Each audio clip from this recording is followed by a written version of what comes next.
चलिए बच्चों करेंगे 9.1 नवा प्रश्न। पढ़ो बदौरिए, ये क्या है नवा प्रश्न? नवा नहीं, सॉरी 15वां। हाँ। एक सीधा राजमार्ग एक मीनार के पास तक जाता है। मीनार के शिखर पर खड़ा एक आदमी एक कार को 30 अंश के अवनमन कोण पर देखता है, जो कि मीनार के पाद की ओर एक समान चाल से जाता है। 6 सेकंड बाद कार का अवनमन कोण 60 अंश हो जाता है।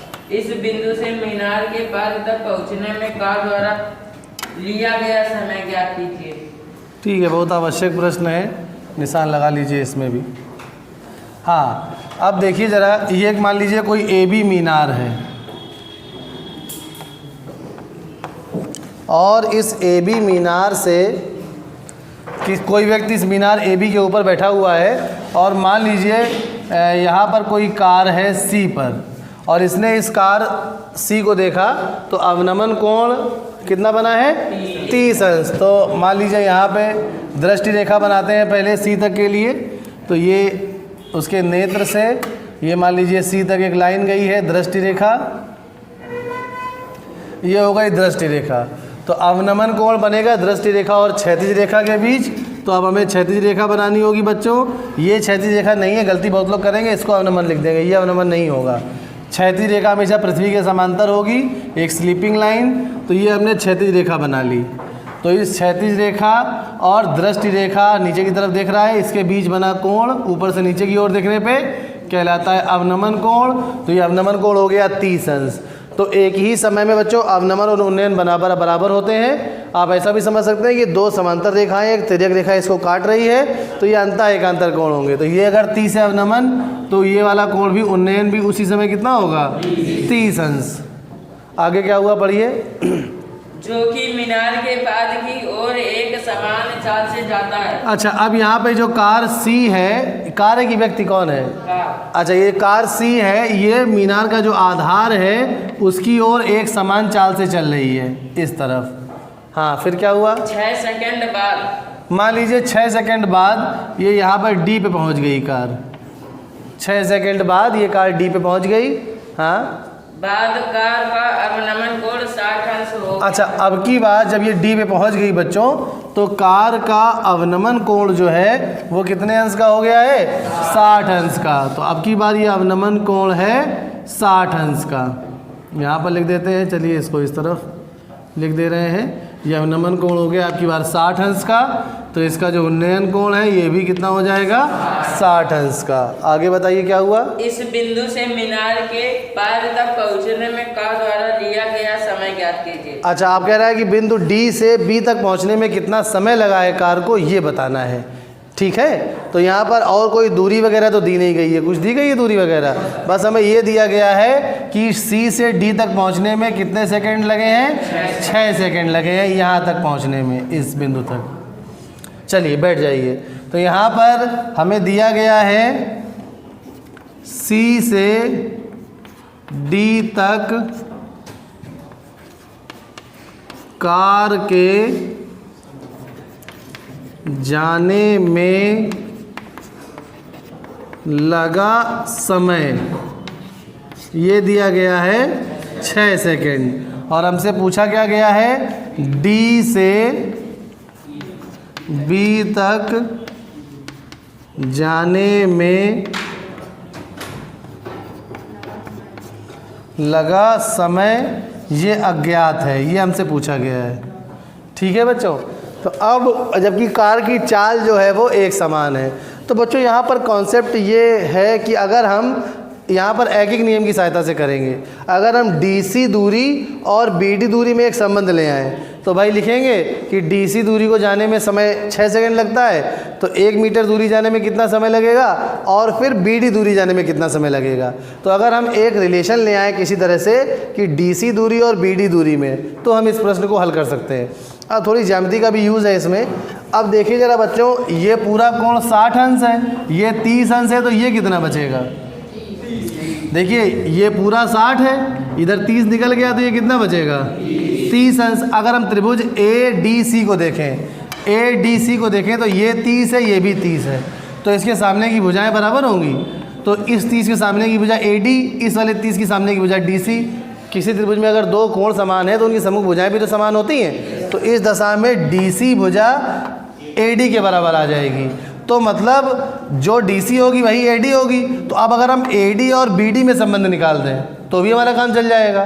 तो AD और BD 60 अंश के लिए AD और BD क्या है ये हम जानते हैं। 60 अंश के लिए AD कर्ण है और BD क्या है, आधार। तो आधार और कर्ण किस में आता है, कॉस में। तो अगर हम cos 60 लगा देंगे तो cos 60 बराबर आ जाएगा आधार बटे कर्ण अर्थात BD बटे AD, और cos 60 का मान होता है 1/2। तो हमारे पास ये आ जाएगा कि AD बराबर 2 गुणे BD, समझ में आ रहा है, या BD बराबर 1/2 AD। तो BD AD की आधी है अर्थात BD DC की भी आधी होगी, और DC दूरी तय करने में लगे हैं 6 सेकंड, तो BD दूरी तय करने में लगेंगे 6 के आधे 3 सेकंड। यही उत्तर हो गया हमारा। नहीं समझ में आ रहा है, 3 सेकंड इसका आंसर आ जाएगा। अब इसको हमने जो बोला है उसको लिख के कर देते हैं तो और आपको समझ में आ जाएगा। ठीक है बच्चों, चलिए देखते हैं इसको जल्दी से फटाफट। अब यहाँ पर हम लिखेंगे, सबसे पहले ये वाला कोण निकाल लेते हैं, कोण DAC। देखिए जरा DAC दिख रहा है सभी को, DAC ये हो जाएगा 60 अंश ऋण 30 अंश, तो कितना आ गया बच्चों, 30 अंश। अब लिखेंगे त्रिभुज ADC में, ADC सबको दिख रहा है, ADC में कोण ये वाला DAC ये बराबर होगा कोण DCA के। ये क्यों बराबर होंगे बच्चों, क्योंकि दोनों ही 30 अंश के हैं।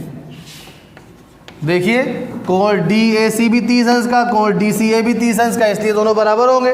और किसी त्रिभुज में अगर दो कोण बराबर हैं तो उनके सम्मुख भुजाएं बराबर होती है। सम्मुख भुजा कैसे निकालेंगे, A हटा देंगे तो क्या बचेगा, DC भुजा, यहाँ C हटा देंगे तो क्या बचेगा, DA। तो यहाँ पर देखिए DC भुजा DA भुजा के बराबर आ जाएगी। यहाँ पे कारण लिख देंगे, त्रिभुज में समान कोणों की सम्मुख भुजाएं समान होती हैं। ऐसा लिख लीजिएगा कि त्रिभुज में समान कोणों की सम्मुख भुजाएं समान होती हैं। अब DC और DA आपस में बराबर आ गई, इसको मान लेंगे समीकरण नंबर 1। अब लिखेंगे समकोण त्रिभुज ABD में, ABD सबको दिख रहा है। यहाँ पे हमें क्या लगाना है, हमें कॉन्सेप्ट हमारे दिमाग में क्या चल रहा है कि हमें दूरी BD और दूरी DC में संबंध लाना है। दूरी BD दूरी DC में संबंध लाने के लिए हमने क्या किया, पहले DC और DA को बराबर लिखा दिया। अब इस त्रिभुज ABD में ही AD और BD आ रहे हैं, तो AD और BD में संबंध ले आएंगे और AD की जगह रिप्लेस कर देंगे DC को। ठीक है, तो अब हम यहाँ पे लगाएंगे cos 60। तो cos 60 अंश बराबर आधार क्या है बच्चों, BD, और कर्ण क्या है, AD या DA लिख लेते हैं, क्योंकि यहाँ पे DA लिखा है इसलिए DA लिख लेते हैं, इसमें कन्फ्यूज़न ना हो। तो cos 60 का मान कितना होता है बच्चों, 1/2 बराबर BD बटे DA। तिर्यक गुणा कर लेंगे तो 2 गुणे BD बराबर DA।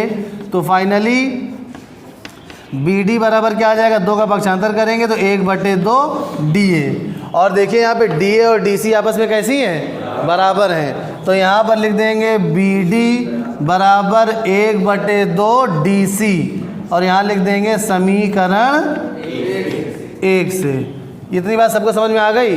अब इसके पश्चात देखिए क्या करेंगे, लिखेंगे कार की चाल एक समान है। ये प्रश्न में दिया गया है बच्चों कि कार की चाल बदल नहीं रही है। अगर कार की चाल एक समान है तो अगर उसको DC दूरी तय करने में 6 सेकंड लग रहे हैं और DC की आधी दूरी तय करने में कितने लगेंगे, 3 सेकंड। कार की चाल एक समान है ये कहा गया है। और लिखेंगे इसके बाद यहाँ पर C से D तक की दूरी तय करने में कितना समय लगा है, 6 सेकंड।